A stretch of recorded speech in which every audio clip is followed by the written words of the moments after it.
process, and politicians can, if they're not careful from the very beginning, be... Okay, we're back again.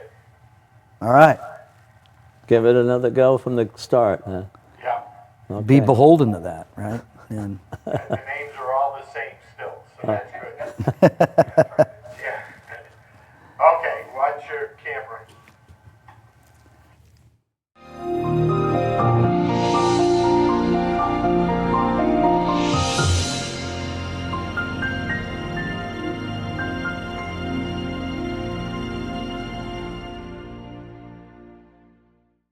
Stop. Oh, okay, it's going to be right off the bat, huh? All right.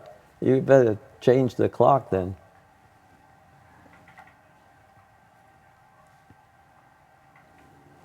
And, gee whiz. Hold on.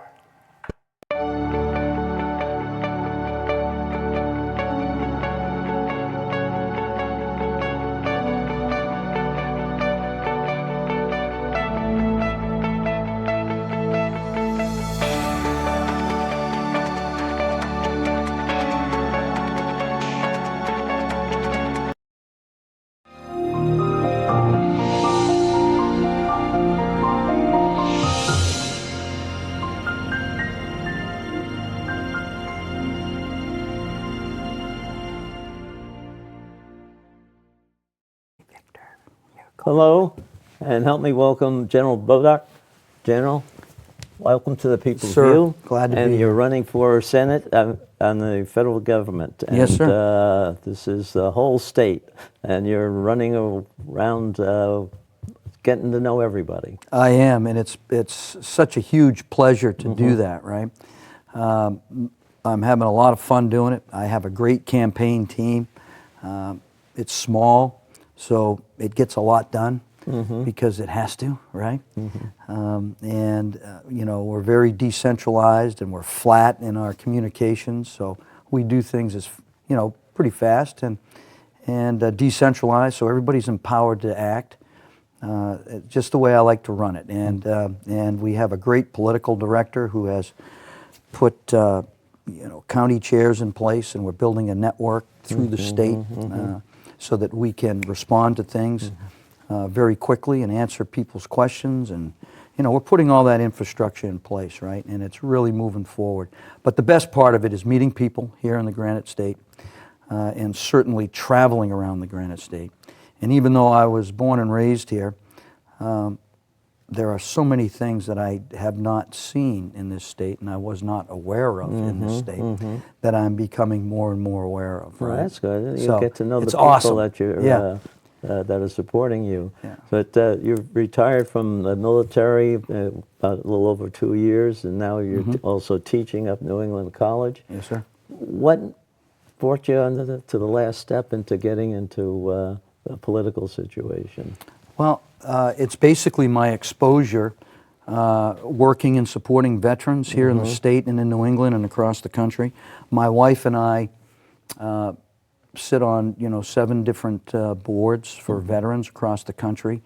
We donate our time, we volunteer for this, and we basically are focused on supporting service members transitioning and veterans that are struggling after they transition. Post-traumatic stress, traumatic brain injury, and you know, destigmatizing and bringing greater understanding to those mental injuries so that we can better care for our service members. And of course, that has also a parallel or a collateral benefit in that it helps people understand post-traumatic stress and TBI for those that have experienced that are not in the military or who have not been in the military. And there's certainly plenty of things in life that cause post-traumatic stress that people experience. Yeah. And traumatic brain injury, you know, injuries, sports, you name it, right? Anything that bangs that head around too much. That's right. So, and we're very honored to do that, and that has brought us, you know, into the view and into the purview of, you know, people like, you know, governors and senators and congressmen and women and other organizations. And as a result of doing that, I got asked a lot of times, hey, do you ever think about running for office? And so I got a few meetings scheduled, and They people convinced talked you. to me about it, and my wife and I went around and we talked to more people about it, and we said, you know what? Public service is in our blood, both my wife and I. I mean, we spent 33 years doing it, supporting our service members and their families, and serving our country, and putting it on the line for people throughout the world, for freedom and justice, and so we said, you know what? If I can help one person and I can be of service to one person, then I'm going to try. And I got to tell you, I was disappointed with the level of constituent support I was getting, particularly from Senator Shaheen in the area of veterans, right? And I realized that, her veteran record isn't all bad, but it's not all that good either. And certainly the promises that she made about a full-time medical center and these other things have not come true. And there's plenty of veterans out there that have been dissatisfied, particularly after, contacting our office. So my own experiences with constituent support, and when I measure that against the support that I got from Senator Hassan's office, there's a huge difference there between the two, right? Where Senator Hassan is approachable, she contacts me, I work with her very well. We created legislation that's on the Senate floor to help our veterans, and I didn't get that kind of assistance from Jeanne Shaheen, right? And it seemed like everywhere I went, it just wasn't veterans that were complaining about it. Mental health, the opioid crisis, Those people are who some have of the bad very water, significant, right? yes. And they're hugely significant. They're national problems, and then just the whole, progressive Democrat agenda that people weren't happy with. And so I said, you know what? There's some valid reasons here to challenge this two-term senator. I give her credit for her time and public service. I congratulate her for that. I thank her for that. And I think that she's been an excellent role model for women, right? Set that aside and look at her performance as a senator, particularly the last 6 years for New Hampshire. And she didn't earn her third term, right? Right. And I think it's time for a change. And I think You've many- already built up support with the other senator up there. Right, yes. And so, my background, special forces, special operations, we have to go into areas There you go. and work with people Yeah. from all different kind of cultures that we don't know, that don't even speak the same language that we speak. And so I know how to build coalitions. One of my commands as a general officer in Afghanistan was I had 42 coalition countries Really? that I had to bring together to accomplish a mission, right? That's a lot of people. That's a lot of different views about the world and about what we should be doing and how we should be doing.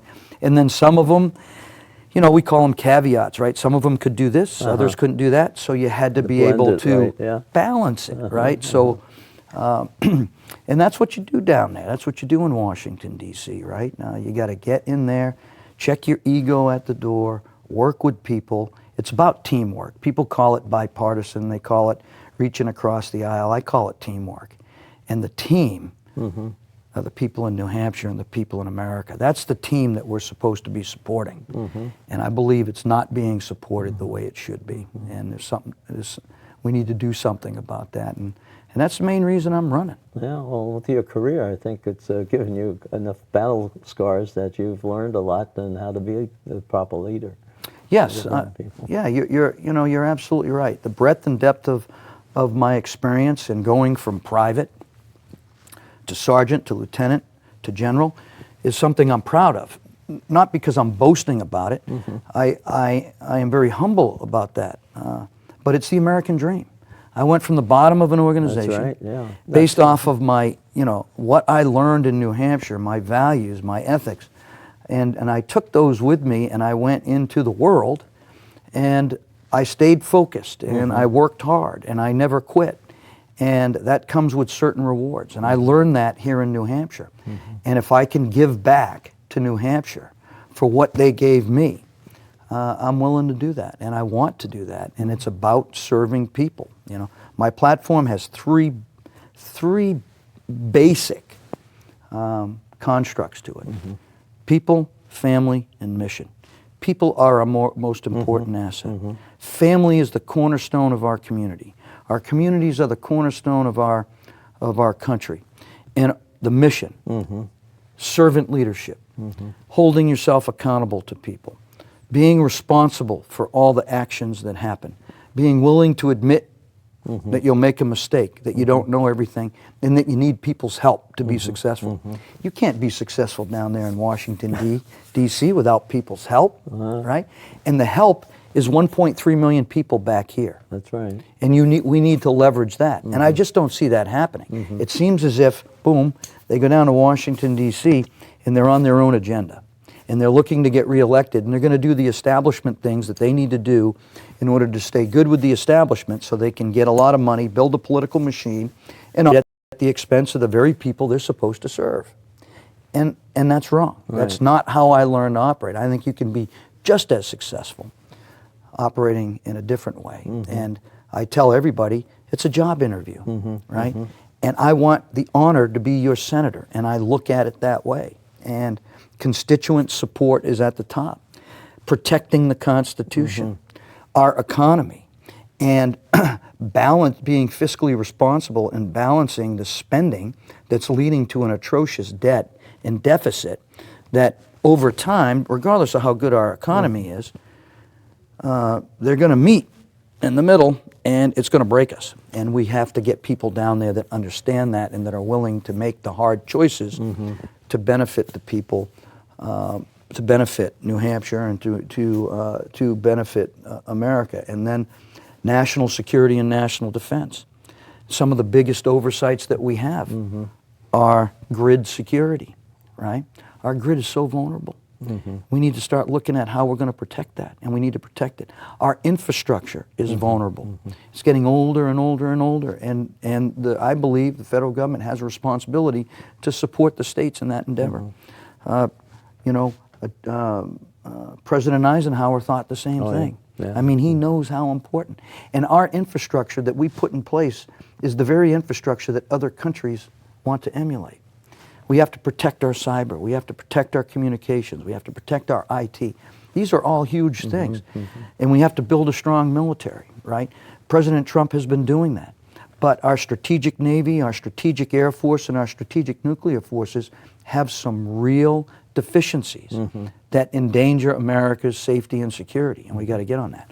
Open borders, illegal you can't do that, immigration. You can't have those things, right? We can still be compassionate. We can still extend humanity, but we have to have an immigration program that is safe for America and safe for people that want to come into America and do the right thing, and that is assimilate to our culture, right. our Declaration of Independence, our Constitution, not these parallel establish these parallel cultures in these hubs that work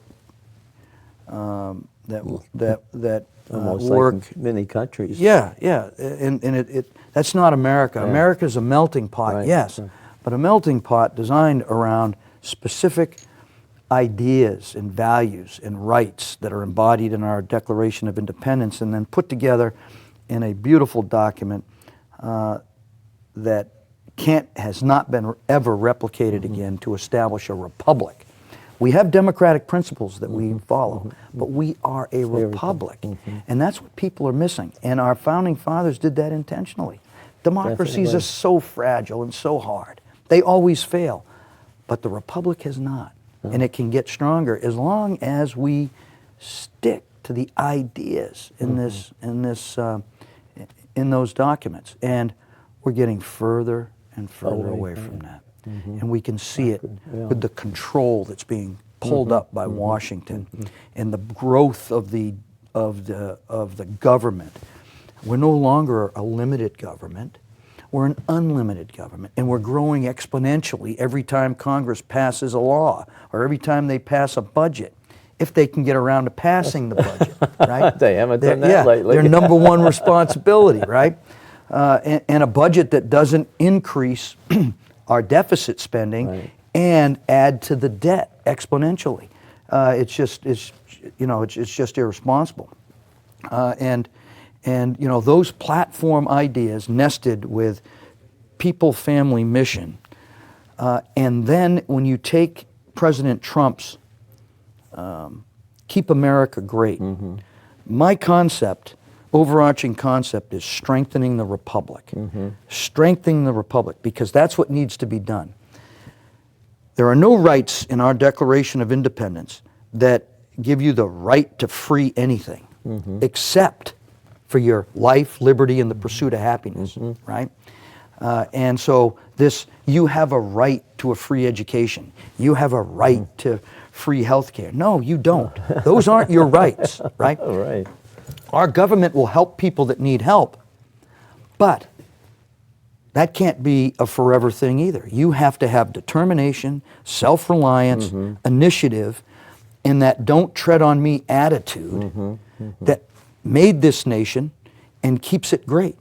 And I think my view as a senator going down there with these ideas of strengthen the republic and my New Hampshire compact of constituent support, strong economy, fiscal responsibility, national defense, and national security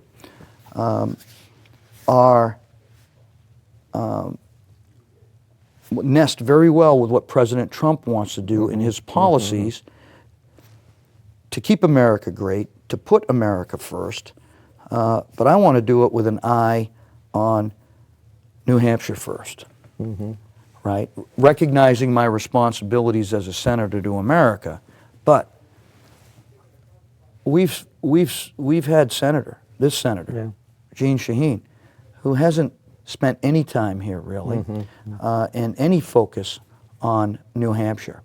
And we got to start focusing on New Hampshire because we have some serious problems in our community that are not being addressed effectively. Oh, sure. Has she thrown money at it? Yeah, she's thrown money at it, but hasn't solved any problems, right? That's and right. we need comprehensive plans that are focused on solving problems. For instance, the opioid crisis. It's a terrible crisis. It's gotten worse, right? It's gotten worse under her watch. It started when she became governor.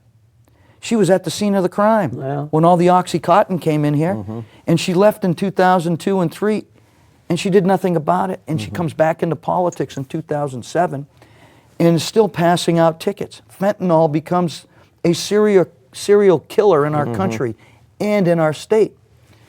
Not till 2012 did they start noticing it because people started dying in large numbers. And yet, the program that they put together, that they've thrown money at, hasn't got the problem any better. They're throwing it at intervention. Well, what about prevention? What about treatment? What about support services? Some of that was This was ignored. taught to me by Jeffrey Stewart, right? Yeah. He taught me this whole thing. You know, I go out, I talk to people, I listen, right? Prevention, intervention, treatment, and support services. You all can't just together. throw money at Right. intervention, and that's what we're doing. We're throwing money at this program called harm reduction, which isn't bad. It's probably needed at, inside a larger comprehensive plan, but it's basically taking the addict off of heroin and fentanyl and putting them on methadone, right? And then supporting needle and syringe exchanges and supporting free parks for them to go into and be able to shoot up. Well, that's not going to cause prevention. That's not going to do anything for prevention. It's certainly not going to help treatment. And the support services, recovery centers that we need, and other services that we need to support that infrastructure is non-existent. That's just one. The same thing with mental health. Definitely. The same thing with polluted water here in this state. In our water systems in many of our towns are are too old, right? And that infrastructure needs to be updated. And when we look at the ideas of open borders and illegal immigration and putting illegal immigrants in front of Americans and in front of our families, that's a no-go. We can't do that. We can't survive that way. We shouldn't be giving them free stuff. You know, we have to earn our way, and that's the American way. So, you know. You have to have a little bit of cash in there. You know, people who get everything free, they don't appreciate it as much. And we want hand-up programs, not hand-out programs.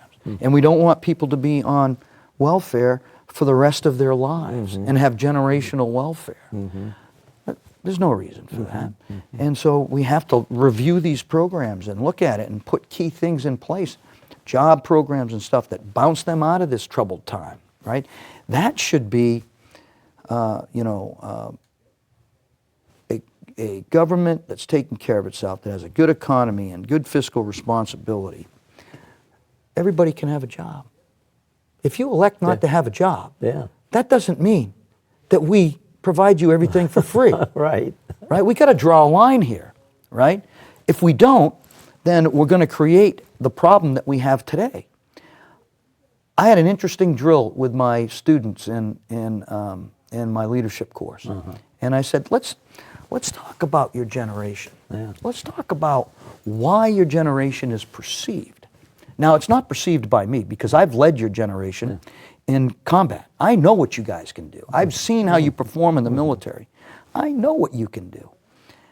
I don't share that same opinion, but there are many, many, many people out there that believe your generation is lazy and they don't trust you and you're not going to work hard and you want everything for free. And I had millennials to Generation Z in my class, and they said, guilty as charged. But then they said, but you created us. You made us this way. Everything that I want to do is either taxed, regulated, or illegal. I can't get a job at 14 years old. You know, I could get a job at 14 years old. I worked as a groundskeeper, right? I worked in my uncle's shop in Piches when I wasn't working on our family farm, right? I was able to get a job, but they say, hey, everywhere we go, we're told no. And everything gets handed to us. And so we sit back and we get and we're lazy. I mean, this is coming directly from these folks. Now, I believe in the younger generation. But they know that the problem has been caused by somebody else. And they're the unfortunate, kind of victims of this, and they want that to change, right? And we have to change that. And as long as we have people in Washington, D.C. that believe that they're benevolent, benefactors to us, and they want us to feel weak and dependent and so that they have the power to control and faint of heart. Yes, absolutely, sir. They have the power, and we have to go to them. Oh, help us! And Thomas Jefferson warned us of this. A government that is big enough to give you everything is big enough to take everything away from you. And we have to be cognizant of that, right? And these kids see it, and it's something that we talk about. And I just want to make sure that anyone listening to this knows that I have the utmost respect for our younger generation. I don't call them millennials and Zs. I call them the younger generation, right? And they prefer that, by the way. They don't like the label that they're given, and they're trying to break out of that label. And we got to change things so that we give them that opportunity to break out of that mold, right? And to do the things that they need to do. And we have to change our education system. That is a big problem. That's a huge problem. And there's been no change to it. It's gotten worse. It serves the administrators more than it does the teachers and the students. And the whole testing system and how we're developing a student, they're largely unprepared for college, and they will tell you that, right? And they don't have enough opportunity in high school. I talk to high schoolers all the time. Oh, if you don't want to go to college, then you're a second-class citizen. And you're pushed off to the side. And what does that hurt? Well, that hurts their self-esteem. It certainly doesn't build resiliency, and it makes them feel, like they're not appreciated. And you get a certain product from that, right? And so college isn't for everybody. So we need a trade school, right? And we need tech school opportunities inside our high schools, so that we can give students, our high school students, more opportunities. And we need to make sure that, because that's what contributes to society. We need to understand what the kids want and need, and be able to allow them to try out things, Right. until they really find their home. And we got to let our teachers teach. Right. Right? Right. And we got to get curriculum in there that is actually going to prepare them for life. And they need to learn U.S. history, and they need to learn about our government, and they need to learn all these things that colleges are teaching, because that's what they tell me, right? Why does it take 4 years to get a bachelor's degree? Well, we have to teach them all this stuff that they didn't learn in high school. And I said, well, that's an easy fix. Yeah. Change that system. Yeah. They learn it, they come in, and then you can have a 2-year bachelor program, and then another 2 years for a master's. You still have a 4-year school, but you're getting them out half as fast into the work environment. They're working on what they want to study faster, and it's half the cost. Right off the top, half the cost. And then get the government the heck out of education. That's right. Get rid of the Department of Education, and let's take the administrative piece and shrink that and empower our teachers. And one thing that I'm in favor of, that, I'm going to say here, probably a lot of people would take exception to, but hey, listen, it's time to go to school year-round with a break. A lot of countries do that. And they do it, and they do it, and I saw it over there in Europe. It is a great system. And the kids still get their break, right? And they still get everything, but they're continuously focused and engaged in doing something, right? And I don't know, it's something to think about, but we got to start thinking outside the box, or not even outside the box, right? These are common sense things that just need to be done, that have been overcome by an agenda that is not preparing our kids for life. And then we wonder why we have this product that we're not happy with. How they haven't realized that earlier. Right. I mean, it's so obvious that people are not ready for college. Exactly. And then we need national service programs that people can volunteer for outside of the military. Sure. So they can go work and help other people and learn about compassion and empathy and sympathy, and then have something in their resume that says, look at this is selfless service, right? I did this. I went to Appalachia and I helped people help Build their themselves. self-esteem. That's the Yes, thing. you build up their self-esteem, and then we have a strong country. Right.